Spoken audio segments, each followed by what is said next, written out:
Friends, மகளேன் மருமகளே என்ற எபிசோட்ல என்ன நடக்கலாம் அப்படிங்கிறத பற்றி பார்க்கலாம். இன்னைக்கான எபிசோட் அதிரடியான எமோஷனலான எபிசோட் அப்படின்னே சொல்லலாம். அபிராமி வீட்டில் சிவகாமி இப்போ அந்த பவானியை கூட்டிகிட்டு வந்து பிரச்சனை பண்ணுறாங்க. கடன் வாங்கியிருக்காங்க, இந்த கையெழுத்து போட்டு கொடுத்துருக்காங்க பாண்டு பத்திரத்தில் அப்படின்னு சொல்லிட்டு பயங்கரமாக பிரச்சனை பண்ணதுக்கப்புறம் ஒரு கட்டத்தில் நாங்கள் கோர்ட்டுக்கெலாம் போவோம் அப்படி இப்படிங்கிற மாதிரிலாம் மிரட்டுறாங்க. இப்போ அபிராமி பஞ்சாயத்துக்கெலாம் வர தேவையில்ல, அவங்க நான் கோர்ட்டுக்கே போகிறேன் பார்த்துக்கலாம் அப்படிங்கிற மாதிரி சொல்லிட்டு அங்கேருந்து சிவகாமி எல்லாத்தையும் அந்த பவானி எல்லாத்தையும் அமுச்சு விட்டுறாங்க.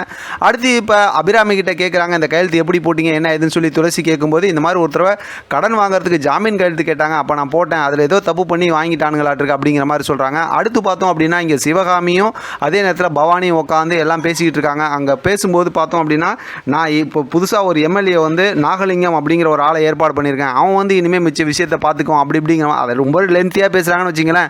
அந்த மாதிரி சிவகாமி பேசினதுக்கப்புறம் இப்போ பவானி வந்து எல்லாம் இருக்கிறாங்க. இப்போ அந்த நாகலிங்கம் வந்தது எம்எல்ஏ அங்கே வராங்க. வந்ததுக்கப்புறம் நான் போய் பேசுகிறேன், எனக்கு அந்த மாதிரி அந்த அம்மா மேலே பகை இருக்குது அப்படிங்கிற மாதிரி சொன்னதுமே, ஆனால் இந்த நாகலிங்கம் எம்எல்ஏவை ஆக்குனது வந்து அபிராமி தான் அப்படிங்கன்னு சொல்லும்போது இல்லை இந்த தடவை வந்து அவங்க சப்போர்ட் பண்ண மாட்டாங்க அப்படின்னு சொல்லிடுறாங்க. அவங்க போலீஸோடு வந்து பார்த்தோம் அப்படின்னா இப்போ சிவகாமி அதே நேரத்தில் அந்த நாகலிங்கம் அதே நேரத்தில் பார்த்தோம் அப்படின்னாக்கா இவங்க அந்த வில்லன் இருக்காங்கல்ல அவங்களும் பவானி இவங்களும் அந்த போலீஸும் எல்லாம் இப்போ வந்து அபிராமி வீட்டுக்கு போகிறாங்க. போனதுக்கப்புறம் பார்த்தோம்னா சிவகாமி நான் வெளியிலே இருக்கிறேன், நீங்கள் மட்டும் போய் பேசிட்டு வாங்க அப்படின்னு சொல்லும்போது இவங்க உள்ளே போய் பேசுகிறாங்க. இப்போ அந்த நாகலிங்கம் வந்து பேச்சு பேசுகிறாங்க. ஒரு கட்டத்தில் பார்த்தோம் அப்படின்னாக்கா அபிராமி ரொம்ப கோவப்படுறாங்க.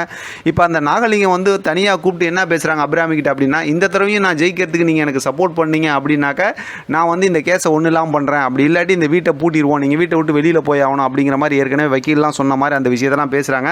ஏன்னா அந்த சேதுராமன் அப்படிங்கிற புதுசாக ஒரு எம்எல்ஏக்கு தான் வந்து இப்போ அபிராமி சப்போர்ட் பண்ணுறாங்க அப்படிங்கிறனால தான் அந்த நாகலிங்கம் அப்படி பேசும்போது இல்லை எதாக இருந்தால் நாங்கள் கோர்ட்லேயே போய் பார்த்துக்குறோம் அப்படிங்கிற மாதிரி சொல்லிடுறாங்க. இந்த பாண்டு பத்திரத்தை எழுதுனாங்கல்ல, அந்த எழுதுனவங்க வந்து அவங்களுக்கு முன்னாடி தானே இவங்க கையெழுத்து போட்டுருக்கணும், அவங்க 2 பேர் எழுதுறாங்க அப்படிங்கிற அந்த விஷயத்தை பார்த்தோம் அப்படின்னாக்கா துளசியும் சின்ன தம்பியும் கண்டுபிடிச்சிடுறாங்க.